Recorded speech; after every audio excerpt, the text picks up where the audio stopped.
Welcome back, everyone, to Pontos, Fathom Hobbies. This is Season 15, Episode 4 of Time of Legends Joan of Arc. We are playing the werewolf scenario called The Hanged Wolf's Cross. It is Christmas 1383, and the village of Sintilly has got a werewolf inside. We just wrapped up round number 3. We've got the mounted knight, pikemen, villagers just encountered some wolves from the werewolf's pack. We've got the bishop revealing that the citizen as well as the merchant girl are not the werewolves. So that's either the soothsayer and the blacksmith are the werewolf. And then once we reveal the werewolf, obviously we will have the mini of the werewolf revealed. So let's jump into round number 4. Before we do, a quick shout out to this channel's sponsor. As you guys know, we are not monetized here at Pontos Fathom Hobbies, but we do have a bookstore link down below featuring August Moldenhauer's Volume 1 of the Catu Journals out of Lovecraft's Providence, The Genealogy of Cthulhu. This is a fantastic book that deep dives into these Catu Journals, anonymously written and purporting that the Cthulhu mythos are real. We've also got the Necromancy of Nyarlathotep. Balsamo takes up where Moldenhauer left off with his disclosures from the Necronomicon fragment. This one is the Necromancy of Nyarlathotep, talking about everything from ontologies of Lovecraft, the text of the Nyarlathotep, lectures, origins of the Necronomicon fragment, Sleeping Cthulhu, the translation of the Providence cipher, Necromancy, Psychography of Necromancy and Nyarlathotep, Resurrection, When the Stars Are Right, Rillia and Atlantis, and Out of Egypt. And then finally, William Mitchell's Jungian Alchemy and Horror and Science Fiction, H.P. Lovecraft, Frank Herbert, and Philip K. Dick. Volume 1 of our podcast series. We're trying to put together a series of all the podcasts from our sister channel.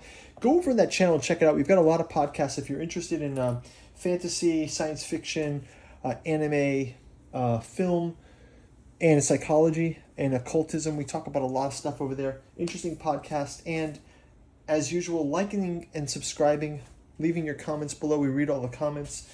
We would love to get this channel up to 1,000 subscribers. So thank you all the Patreon members. Thank you all of our subscribers for growing the channel. Let's jump into round number 4. So first of all, we're going to turn over our card. We're going to get 3 activation tokens for each of our players. We're also going to turn over, we can get 2 experience or 2 power tokens. I think I'm going to go right for the power tokens. We're going to give both of them each a power token. And we're going to start off with the unholy player. They have got wolves in the cathedral. Let's go and give them some activation points. We'll have these wolves activate, and let's give these wolves an activation too. So we'll move these wolves here into this area. We'll move these wolves into here, and we'll take these wolves and we'll move them to attack the bishop and the sergeants at arms. So we'll go ahead. First of all, we'll have the wolves versus the sergeants at arms. Sergeants at arms get a black defense. Wolves have a white and a yellow. So we'll roll that attack out. These are like the wolf minions of the werewolf. So kind of give that a roll. So yellow and black, we've got a shield that blocks the push, but we do have a wound that gets through, and our sergeants at arms are sent off to the infirmary, disrupted. Okay, next up we will have the wolf attacking the bishop. Bishop has the priest can perform a heal action on holy characters and on adjacent areas. Let's give them the shot here. So bishop has got, he does have 2 power. He's going to take 1 damage here. I'll just put a blood token on him, and that will keep him in play. We'll also go ahead and have these wolves attack the peasants. So again, peasants do not have a defense, and they are disrupted to the infirmary. Okay, so that's going to do it for them. Let's now move on to the holy player. We've got this when defending the wearer. Add 1 white dice to the wearer's attacker roll. So let's add that in there. That's a pretty good one. We'll take the activations, and let's have these peasants activate. They can come over to attack these wolves. Let's take another peasant here as I pick that one off the floor. That's 1 activation. We'll also activate. Let's see what we're going to activate here. We'll see. Let's activate the knights here. Actually, we get a charge.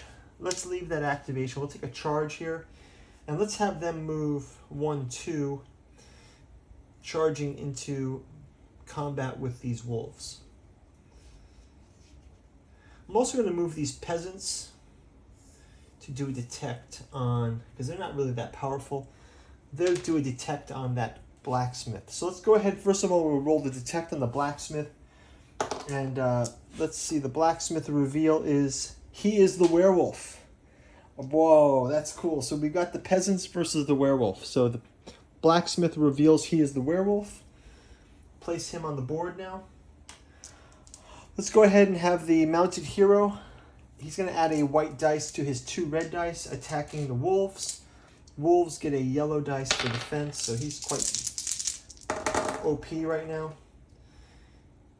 And he does a push, so these get pushed back. Push them back to here.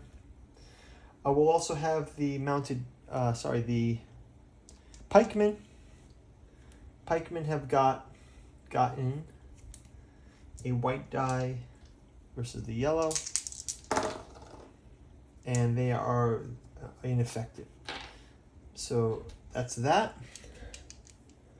Okay, let's take a look at who else do we have? So we have these peasants with the wolf. Let's have the peasants attack the wolf. The peasants have gotten, let's check the peasant card here. Peasants are able to roll a single die there. So that's a yellow dice. Let's just check when the wolf comes into the center. We got a cool picture of the bone setter here. Check that out. It's pretty cool. We'll check the wolf out.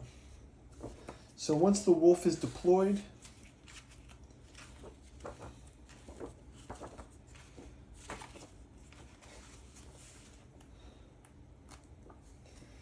the wolf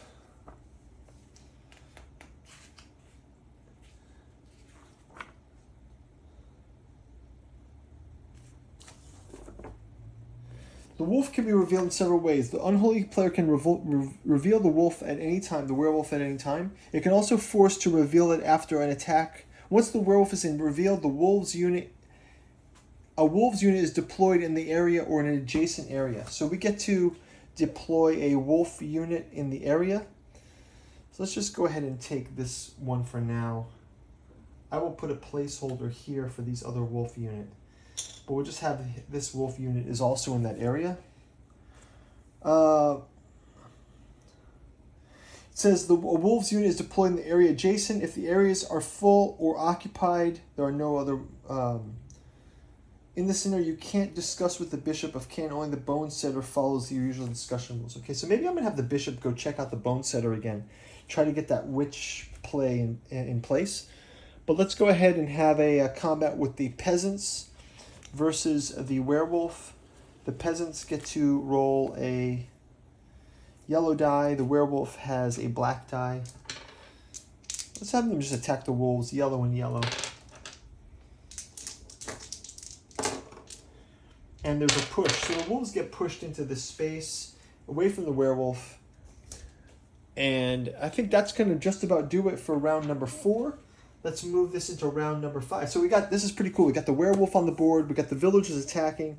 We've got wolves scampering around the whole village. Let's do a close-up of this. I think this is pretty cool down here. Let's quickly take this down and take a look at the carnage here. So you got the knights in the village. You've got the werewolf deployed with some wolves. You've got some peasants here in the village.